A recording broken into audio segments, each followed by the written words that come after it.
গতকাল কুমারগ্রাম ব্লকের বারোবিশা ট্রাফিক গার্ডের উদ্যোগে পথ নিরাপত্তা নিয়ে সচেতনমূলক কর্মসূচি করা হলো।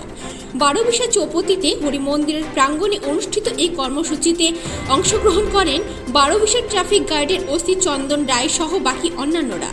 এই দিন এলাকার বিভিন্ন যানবাহন চালক থেকে শুরু করে সাধারণ মানুষ সচেতনামূলক কর্মসূচিতে অংশগ্রহণ করেন।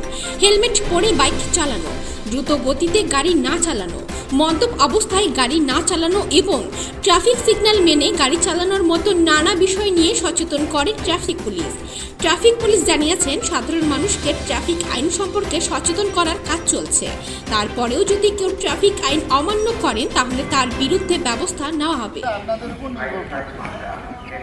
এইবার ওই হেলমেটের এটাও তাই ঠিক, হ্যাঁ, বাইকে দুইজনের বেশি চড়া যাবে না। টু হুইলার নাম হচ্ছে ওই জন্য দুইজন চড়া যাবে। দুইজন যদি চড়ে আমার দুইজনেরও হেলমেট দরকার আছে। এবার আসলাম আপনাদের কথা। এবার আপনাদের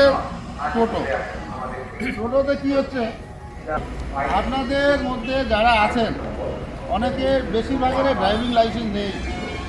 ড্রাইভিং সম্পর্কে অভিজ্ঞতা আপনাদের খুব কম। এইখানে যত টোটো দেখলাম তার মধ্যে শতকরা ধরেন 80% টোটোর কারো হয়তো হেডলাইটের সমস্যা, কারো হয়তো ইন্ডিকেটর নাই। এই সমস্যায় আপনারা ভুগতেছেন।